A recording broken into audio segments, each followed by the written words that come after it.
আসসালামু আলাইকুম। আপনারা সবাই কেমন আছেন? আমি আবারও একটি নতুন ভিডিও নিয়ে এসেছি। আজকে আমি আপনাদেরকে স্লিভস ডিজাইন করে দেখাবো। তার জন্য আমি স্লিভসটা 4 ভাগে ভাগ করে নিয়েছি। মানে স্লিভসের যে জয়েন্টটা থাকে না, ওই জয়েন্টটা আমি কেটে নিয়েছি, দিয়ে 4 ভাগে ভাগ করে নিয়েছি। আজকে আমি ডরি দিয়ে ক্রস ডিজাইন করে দেখাবো। তার জন্য এখানে আমি ডরি নিয়ে নিলাম। ডরিটাকে আমি এইভাবে ফোল্ড করে সেলাই করে নেব। এইভাবে একটু একটু করে ফোল্ড করে আমি ডরিটা সেলাই করে নেব। আমি এখানে ডরিটা 1/2 ইঞ্চি পরিমাণ চওড়াভাবে সেলাইটা করে নিচ্ছি, কারণ একটু চওড়া যদি থাকে তাহলে ডিজাইনটা দেখতে একটু ভালো লাগবে। দেখুন বন্ধুরা, আমার একটা দড়ি সেলাই করা হয়ে গেল। এইভাবে পরপর আমি 3টে দড়ি সেলাই করে নিয়েছি। আমি এখানে দড়িটাকে ফোল্ড করে নিলাম। ফোল্ড করার পর আমি কিন্তু দড়িটাকে মেজারমেন্ট করে নেব। আমি কিন্তু এখানে 3 ইঞ্চি মতো দড়িটাকে মেজারমেন্ট করেছি। 3 ইঞ্চি মতো আমি সবগুলো দড়িগুলোকে সমানভাবে আমি কেটে নেব। এই যে আমি সবগুলো কেটে নিয়েছি। এবারে আমি হাতে অ্যাটাচ করব। এখানে আমি 2টো পেপার কেটে নিয়েছি। পেপারটা আমার চওড়াতে আছে 3 ইঞ্চি থেকে একটু বেশি, আর লম্বাতে এই যে হাতটা আছে না, হাতটার মতো আমি লম্বাটাতে রেখেছি। আমার কাস্টমার বলেছিল শোল্ডারের নিচের অংশটা যেন দেখা না যায়, তার জন্য আমি এখানে একটা কাপড় ফোল্ড করে নিলাম। ফোল্ড করার পর লম্বাতে হচ্ছে 2 ইঞ্চি আর চওড়াতে হচ্ছে 1.5 ইঞ্চি। এই কাপড়টা প্রথমে আমি রেখে দিলাম।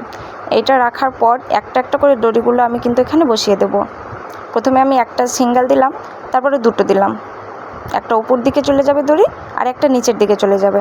এইভাবে কিন্তু আমার ক্রস ডিজাইনটা হয়ে যাবে। আপনারা দেখতেই পাচ্ছেন আমি কিভাবে করে নিচ্ছি। ভিডিওটা যদি আপনাদেরকে ভালো লাগে তাহলে একটা লাইক করবেন এবং কমেন্ট করে বলবেন ডিজাইনটা কেমন হয়েছে। আমার সাথে জুড়ে থাকার জন্য চ্যানেলটি সাবস্ক্রাইব করবেন এবং বেল আইকনটি ক্লিক করে দেবেন। আমি কিন্তু এইরকম নতুন ভিডিও আপনাদের জন্য নিয়ে আসব। আমি কিন্তু এখানে হোয়াইট কালারের পেপার ব্যবহার করেছি, কিন্তু আপনারা যদি নিউজ পেপার ব্যবহার করতে চান তাহলে নিউজ পেপারও ব্যবহার করতে পারেন। আমি কিন্তু মোহরের অংশতে একটু বর্ডার দেব, চ্যাপ্টা করে বর্ডারটা দেব। তার জন্য কিন্তু আমি এখানে একটা ক্রস ডিজাইন কম দিয়েছি। আমার একদিকের সেলাইটা কিন্তু কমপ্লিট হয়ে গেল। এবারে আমি দ্বিতীয় দিকটা সেলাই করে নেব। দ্বিতীয় দিকটা সেলাই করার জন্য আমি আবারও ওপর থেকে চলে আসব। এই যে ওপরের দিকে চলে এসে আমি একটু একটু করে দড়িগুলোকে সমানভাবে রেখে সেলাইটা করে নেব, যেন দড়িগুলো ফুলে না থাকে। খুব সুন্দরভাবে বসিয়ে আপনারা সেলাইটা করে নেবেন। আপনারা ভিডিওটি স্কিপ না করে পুরোটা ভিডিওটি ভালোভাবে দেখেন, তাহলে আপনাদের বুঝতে কোনো রকম অসুবিধা হবে না। এই যে আমার দ্বিতীয় দিকটাও সেলাই করা হয়ে গেল। এবারে আপনাদেরকে আমি হাতটা অ্যাটাচ করে দেখাবো।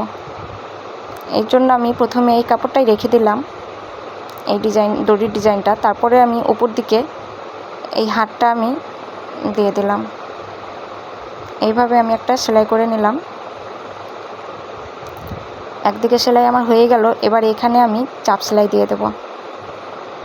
চাপ সেলাই দিলে কিন্তু এটা ফিনিশিং খুব সুন্দরভাবে আসবে। এবারে আমি দ্বিতীয় কাপড়টা অ্যাটাচ করব। তার জন্য আমি হাতের কাপড়টা প্রথমে রেখে দিলাম, তারপরে আমি এই ডিজাইনটা রাখলাম। এই সেলাইটা আপনারা দেখতে পাচ্ছেন, এই সেলাইয়ের ভিতর দিকে কিন্তু আমি সেলাইটা দিয়েছি, যেন বাইরের সেলাইটা দেখা না যায়। এরপরে এটাতেও আমি একটা চাপ সেলাই দিয়ে দেব। এই যে এইভাবে একটা চাপ সেলাই দিয়ে দিলাম। এই যে খুব সুন্দরভাবে ফিনিশিংটা হয়ে গেছে। এক্সট্রা ধাগাগুলোকে আমি কেটে নিয়ে এবার এটাকে আমি উল্টে দিলাম। উল্টানোর পর আমি কিন্তু এখানে বর্ডারটা লাগিয়ে দেবো। বর্ডারটা কিন্তু আমি এই চুড়িদারেরই ফ্রন্ট সাইডের যে কাপড়টা বেঁচে ছিল, একটু ডিজাইন ছিল, ওই জন্য আমি সেই কাপড়টাই ব্যবহার করেছি। আমি কিন্তু হাতের কাপড়টা উল্টো রেখেছি এবং বর্ডারটাও উল্টো রেখেছি। এইভাবে আমি কিন্তু একটা সেলাই দিয়ে দিলাম। একটা সেলাই আমার দেওয়া হয়ে গেল। আমার একটু হাতের কাপড়টা একটু বেড়েছিল, তার জন্য সেটাকে আমি কেটে সমান করে দিলাম।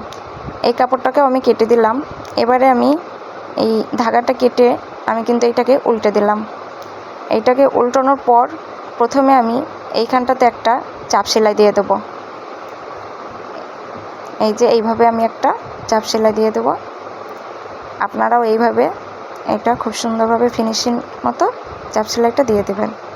আপনারা চাইলে মানে একটু সরুভাবে বর্ডারটাও দিতে পারেন। আমি কিন্তু এখানে একটু চওড়া বর্ডারটা ব্যবহার করেছি। আপনারা চাইলে এখানে লেসও ব্যবহার করতে পারেন।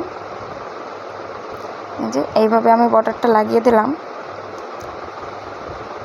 কেননা আমার কাস্টমার বলেছিল চওড়া বর্ডার নেবে, তার জন্য। এই যে কি সুন্দর হয়েছে। এবারে এইটাকে আমি উল্টে দিয়ে পেপারটাকে কিন্তু আমি রিমুভ করে দিলাম। এটা কিন্তু খুব ইজি, এটা কিন্তু আপনারা খুব ইজিভাবে করতে পারবেন। আর ডিজাইনটা অসাধারণ সুন্দর, এই যে খুব সুন্দর হয়ে গেছে ডিজাইনটা। আপনারা চাইলে এই ক্রসের এই মিডলটাতে একটা করে পালস দিতে পারেন। এই যে ক্রসের মিডলটাতে একটা করে পালস ব্যবহার করতে পারেন। আবারও দেখা হচ্ছে একটি নতুন ভিডিওতে। আসসালামু আলাইকুম।